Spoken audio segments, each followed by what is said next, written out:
سورہ بقرہ آیت نمبر 177 سے آج تلاوت کی گئی ہے، جو دوسرے پارے کا دوسرا ربع ہے۔ سب سے پہلی جو آیت ہے آیت بر ہے، اور قرآن کریم کی سب سے جامع آیت ہے، جس میں تقریباً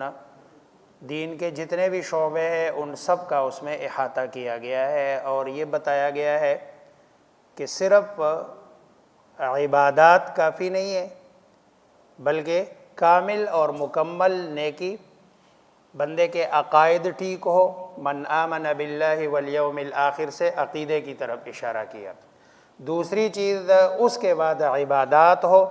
وَأَقَامَ الصَّلَاةَ وَآتَى الزَّكَاةَ، یہ عبادات کی طرف اشارہ کیا، اور جو ہے نا صدقات اور اپنے رشتہ داروں کے ساتھ اچھے تعلقات ہو، وَآتَى الْمَالَ عَلَى حُبِّهِ ذَوِي الْقُرْبَى وَالْيَتَامَى وَالْمَسَاكِينِ وَابْنَ السَّبِيلِ وَالسَّائِلِينَ وَفِي الرِّقَابِ میں اس کی طرف اشارہ کیا، اور آگے لوگوں کے ساتھ جو معاہدے ہیں، سچائی ہے، امانت ہے، دیانت ہے، یہ بھی ہو، وَالْمُوفُونَ بِعَهْدِهِمْ إِذَا عَاهَدُوا،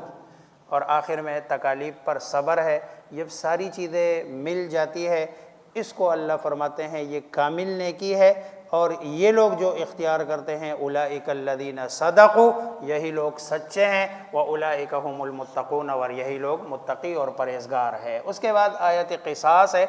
اللہ تبارک و تعالی نے تمہارے اوپر قصاص کو، بدلے کو فرض کیا،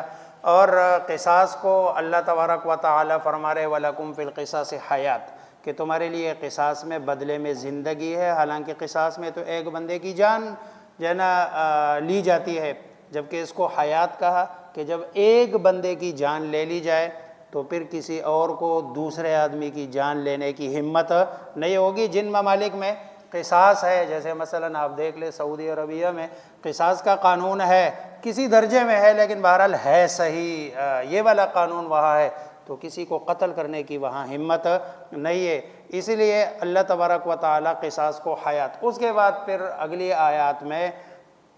وصیت کے قوانین۔ ابتدائی اسلام میں جب تک وراثت کے احکامات نہیں تھے تو وصیت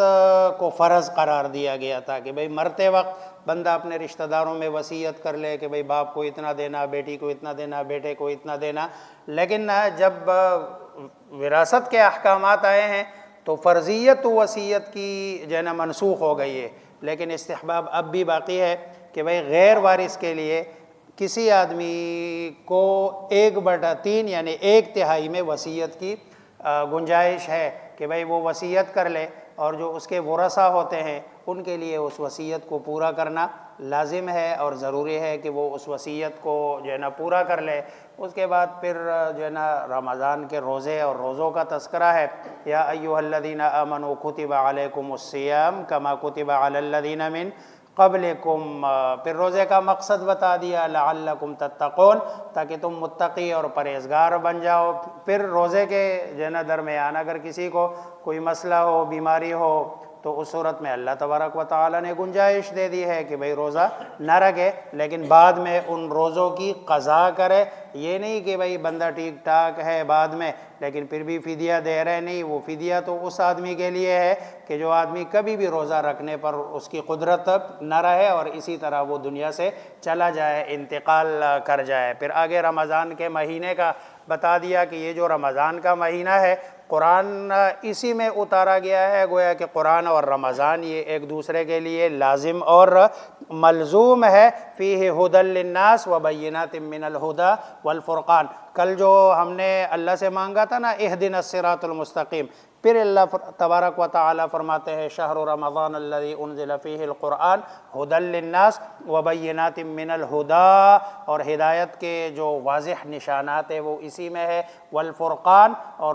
جو ہے نا باطل اور حق میں فرق کرنے والی کتاب بھی یہی ہے۔ فمن شہد منکم الشہر فلیصم، جو رمضان کا مہینہ پالے اس نے روزہ ہی رکھنا ہے، ہاں البتہ اگر کوئی آدمی بیمار ہے، سفر میں ہے، فعدۃ من ایام اخر، اللہ تبارک و تعالی تمہارے لیے آسانیاں پیدا کرتا ہے، اللہ مشکل میں نہیں ڈالتا۔ اپنے دن پورے کر لو، اور اس کے بعد وَلِتُكَبِّرُوا اللَّهَ عَلَى مَا هَدَاكُمْ، عید والے دن اللہ اکبر لا الہ الا اللہ واللہ اکبر وللہ الحمد، اللہ کی کبریائی کو بیان کرتے ہوئے جو ہے نا آئے، اور اللہ تبارک و تعالیٰ کا شکر ادا کرتے ہوئے جو ہے نا عیدگاہ میں اپنی نماز کی تکمیل کرے۔ پھر آگے اللہ تبارک و تعالیٰ فرما رہے ہیں کہ جب تم نے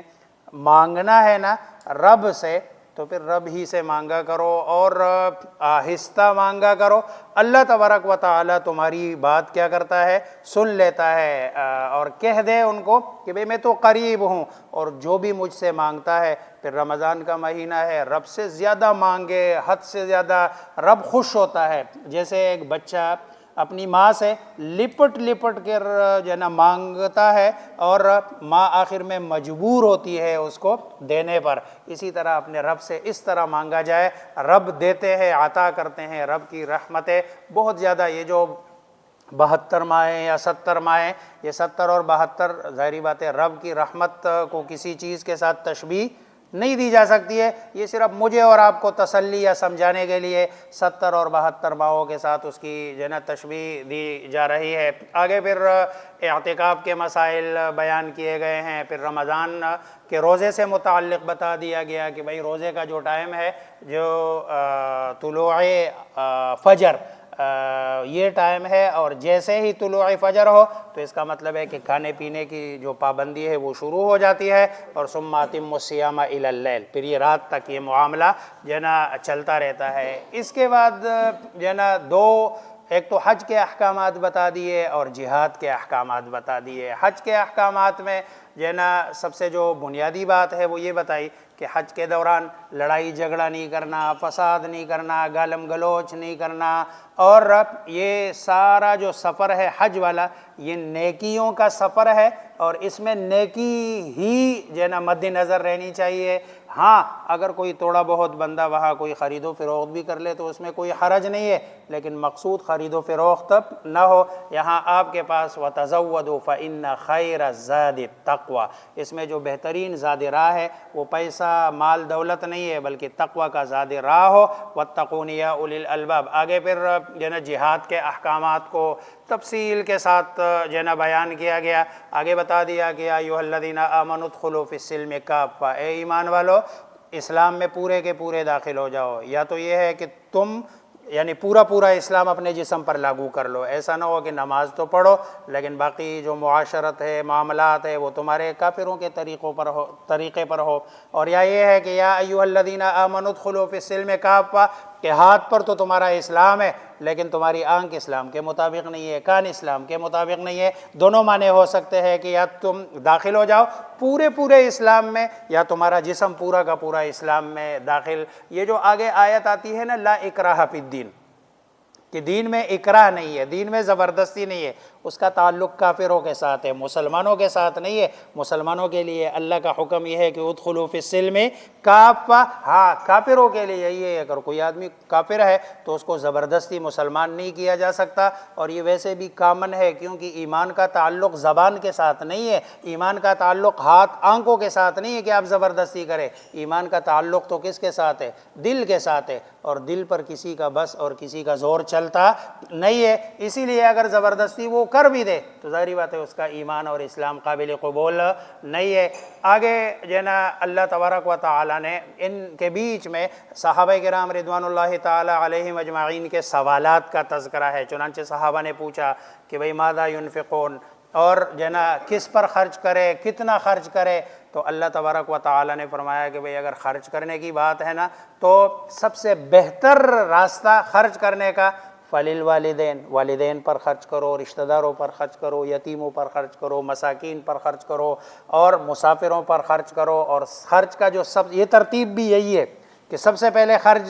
کے جو حقدار ہے وہ کون ہے؟ والدین ہے، پھر قریب جو رشتہ دار ہے، اسی طرح جو ہے نا خرچ کرتے جاؤ۔ اور یہ پوچھا ہے کہ کتنا خرچ کرے، تو ابتدائی اسلام میں حکم تو یہ تھا قُلِ الْعَفْوُ، جو تمہارے پاس بچ جائے تمہارے خرچے سے وہ سارا خرچ کرو، پھر یہ حکم اب جنا منسوخ ہو گیا کہ نہیں، آپ کو اجازت دے دی گئی کہ بھئی آپ زکوٰۃ دے دے، زکوٰۃ کے علاوہ باقی جو آپ کے پاس بچا ہوا ہے شریعت میں وہ تمہارے لیے اس کا استعمال کرنا جنا حلال ہے۔ آگے پھر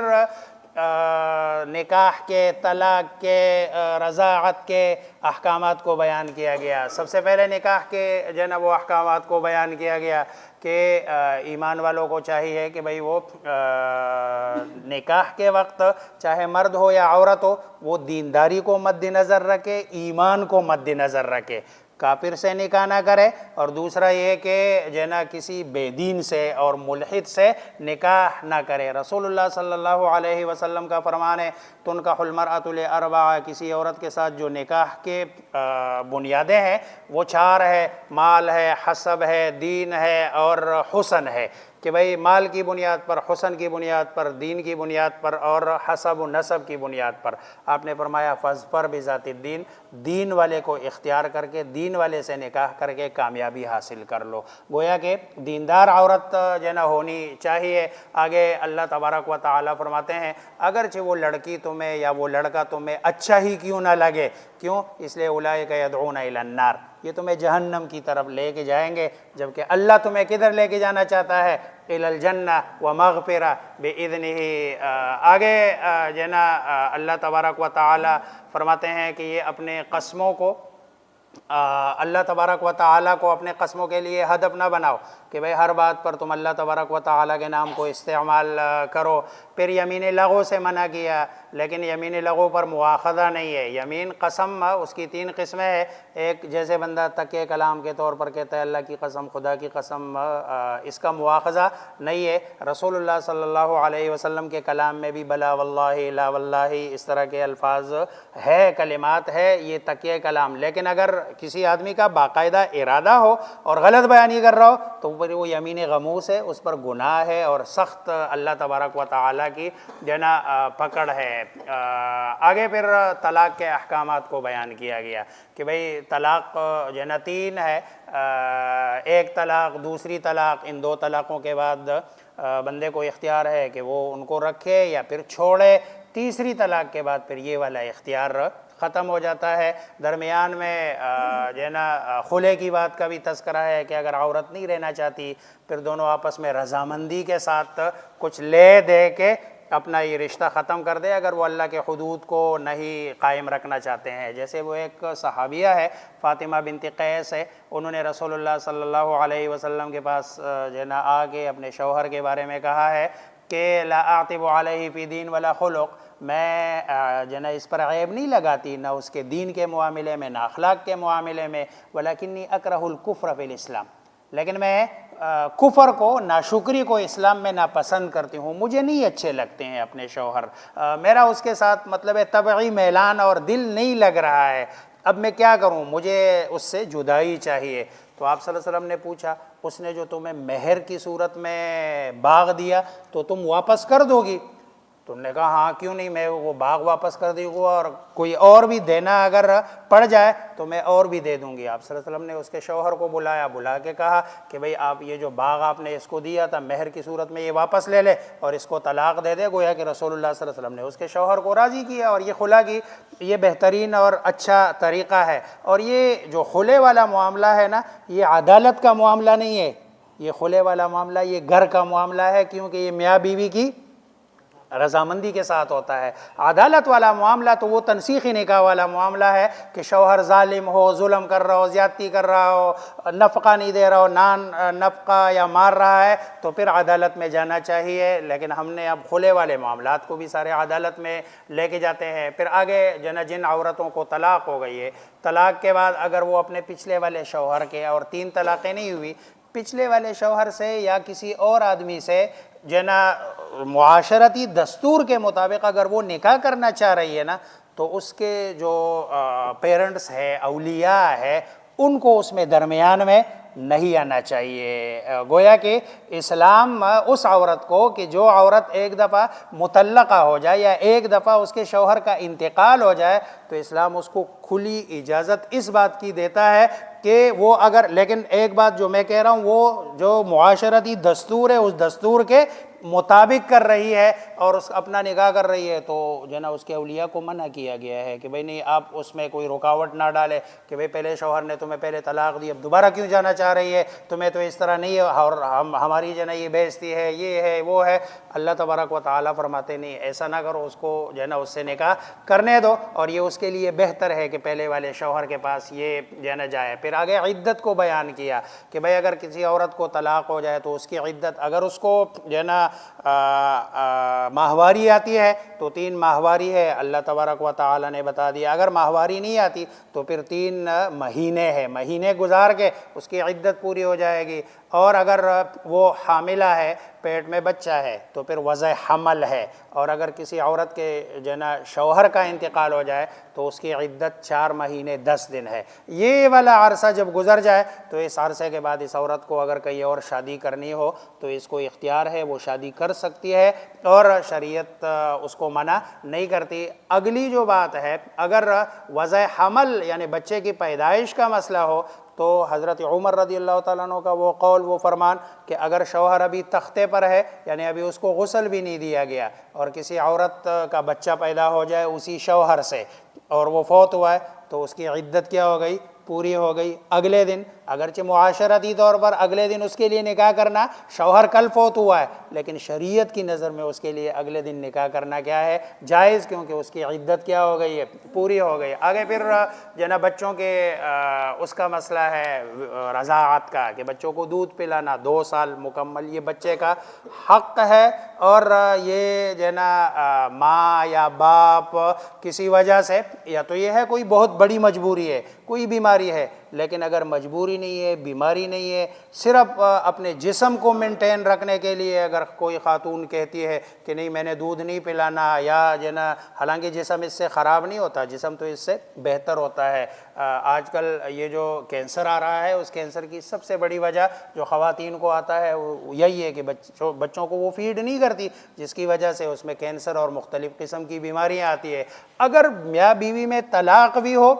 تب بھی جو ہے نا ماں پلائے گی دودھ، لیکن باپ اس کا خرچہ دے گا، کیوں؟ اس لیے کہ یہ بچہ کس کا ہے؟ یہ باپ کا ہے، تو باپ اس خاتون کو خرچہ باقاعدگی سے دے گا، اس کا خرچہ بھی دے گا اور اس کے بچے کا، جب تک وہ دودھ جو ہے نا پلاتی ہے۔ لیکن اگر اس کا کہیں اور نکاح ہو جاتا ہے یا کسی اور جگہ، تو پھر اس کا باپ اس کو مجبور نہیں کرے گا۔ دیکھو یہ ساری چیزیں اللہ تبارک و تعالیٰ نے قرآن کریم میں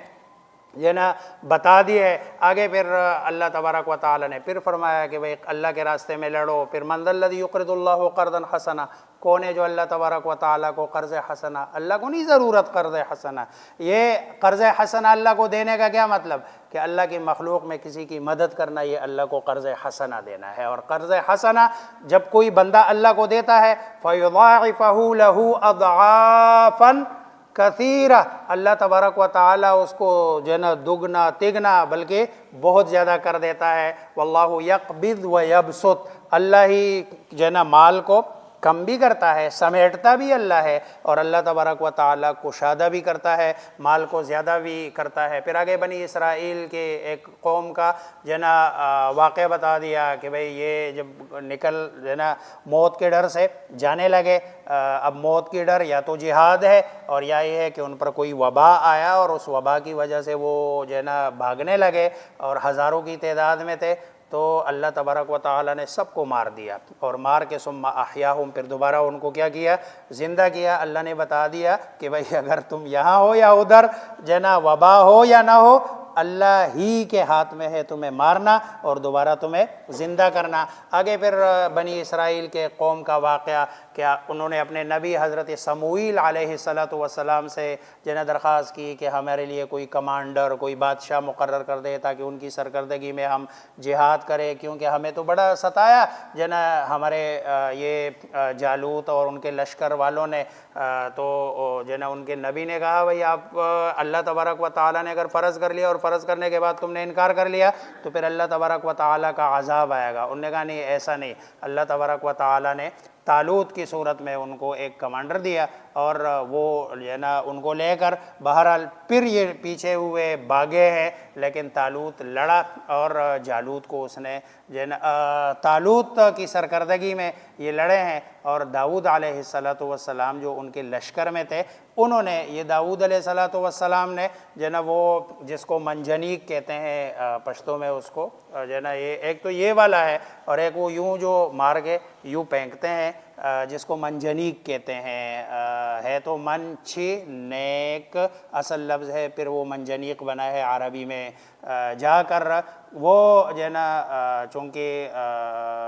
بکریاں اور کی تلاوت کرتا ہے تو اس کے اور جنت کے بیچ میں صرف موت حائل ہے، یعنی مرتے ساتھ ہی وہ جنت میں۔ آگے پھر 3 واقعات ذکر کیے ہیں، اور ان 3 واقعات میں ایک ہی چیز مشترک ہے، اور وہ ہے بعث بعد الموت، کہ موت کے بعد زندگی دینے والی ذات کون ہے؟ اللہ تبارک و تعالی۔ آگے پھر اللہ تبارک و تعالی اپنے راستے میں خرچ کرنے والوں کی فضیلت بیان کر رہے ہیں کہ جو اللہ کے راستے میں خرچ کرتا ہے اللہ اس کو 700 گنا بڑھا کے دے دیتا ہے، اور اس سے بھی دگنا دے دیتا ہے۔ پھر آگے اللہ تبارک و تعالی فرما رہے ہیں کہ صدقات جب تم دو،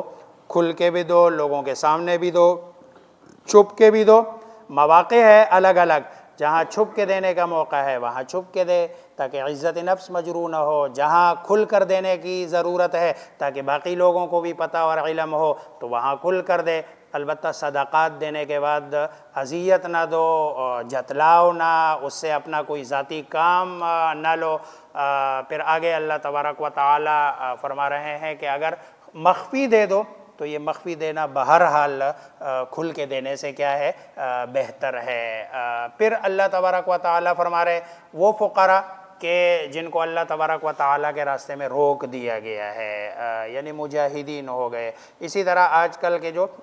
مدارس میں پڑھنے والے بچے ہو گئے کہ یحسبهم الجاہل اغنیاء من التعفف، وہ مانگتے نہیں ہے کسی سے، اس لیے جاہل لوگ اس کو سمجھتے ہیں کہ بھائی ان کے پاس پیسے بھی ہے، سفید کپڑے پہنے ہوئے ہوتے ہیں، اچھے وہ شکل و صورت میں ہوتے ہیں۔ لا يسألون الناس الحافا تعرفهم بسیماہم، ان کے چہروں سے پتہ چلتا ہے کہ ان کی ضرورت ہے اور یہ اللہ کے راستے میں یہ روکے۔ یہ فقراء اللہ تبارک و تعالی فرماتے ہیں کہ ان پہ خرچ کرنا یہ زیادہ بہتر ہے۔ پھر آگے اللہ تبارک و تعالی ربا یعنی سود کی بات کرتے ہیں۔ سود کی 2 قسمیں ہیں، ایک کو ربا الفضل کہتے ہیں، دوسرے کو ربا النسیہ کہتے ہیں۔ یہ جو ربا النسیہ ہے یہ ربا القرآن ہے، یعنی قرآن میں اس کا حکم ہے، اور دوسرا ربا الفضل ہے جس کو آج کل یار لوگ کہتے ہیں کہ یہ ربا نہیں ہے، کہ جس کو ربا الفضل کہتے ہیں۔ ربا حدیث رسول اللہ صلی اللہ علیہ وسلم نے منع فرمایا کہ گندم کو گندم، سونے کو سونے، چاندی کو چاندی کے بدلے میں کمی بیشی کے ساتھ بیچنا اور اس کا خرید و فروخت کرنا جائز نہیں ہے۔ جو کاروباری معاملات میں ہوتا ہے، جیسے آج کل بہت سارے لوگ کہتے ہیں کہ بھئی یہ جو ربا النسیہ ہے ادھار کسی کو دے دیا اس سے زیادہ لینا، یہ تو سود ہے، لیکن یہ دوسری چیز یہ سود نہیں ہے، حالانکہ اللہ سبحانہ و تعالی اور رسول اللہ صلی اللہ علیہ وسلم دونوں چیزوں کو منع فرما رہے ہیں۔ آگے پھر معاملات میں خیال کرنے کا حکم ہے کہ بھئی جب تم کسی کے ساتھ معاملہ کرو تو پہلا اصول یہ ہے کہ اس کو لکھ لیا کرو۔ بھئی لکھ کر اگر وہ لکھنے کے لیے کوئی نہ ہو تو پھر کوئی رہن رکھ دیا کرو تاکہ وہ جو آپ نے دیا ہے یا کوئی چیز دی ہے تو واپس لینے میں اس آسانی ہو۔ اور گواہی کے لیے بتا دیا کہ بھئی وہ ایک مرد اور 2 عورتیں یا 2 مرد ہو۔ یہاں پر ایک سوال اٹھایا جاتا ہے کہ بھئی یہ عورتوں کی گواہی کو کم کیوں قرار دیا گیا؟ یہ اصل میں اللہ تبارک و تعالی نے یہ عورتوں پر ذمہ داری کا جو بوجھ ہے یہ کم سے کم ڈالا ہے۔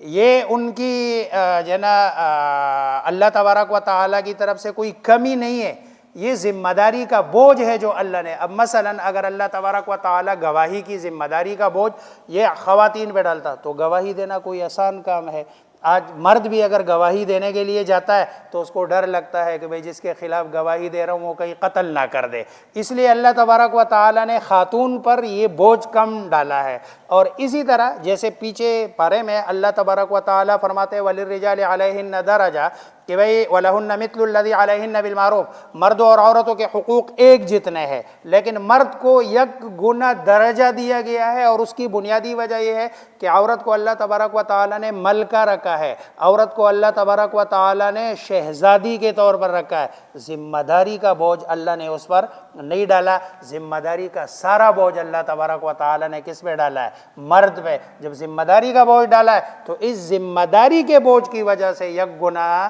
اس کو عورت پر کیا ہے؟ فضیلت ہے۔ لیکن اس چھوٹی سی بات کو یار لوگ اتنا بڑا چڑھا کے پیش کر کے اسلام کا وہ چہرہ لوگوں کے سامنے بھیانک صورت میں دکھانے کی کوشش کرتے ہیں۔ آخر میں جو سورہ بقرہ کی آخری جو 2 آیات ہے، اس کے بارے میں رسول اللہ صلی اللہ علیہ وسلم کا فرمان ہے کہ اگر کوئی آدمی رات کو اس کی تلاوت کرتا ہے تو یہ اس کے لیے کافی ہے۔ اور ایک اور روایت میں ہے کہ جو بندہ آخری آیات پڑھ کے دعا مانگتا ہے تو جو بھی چیز اللہ تبارک و تعالیٰ سے وہ مانگتا ہے، اللہ تبارک و تعالیٰ مانگی ہوئی چیز ضرور عطا کرتا ہے۔ اللہ مجھے آپ سب کو سمجھنے عمل کرنے کی توفیق عطا فرمائے۔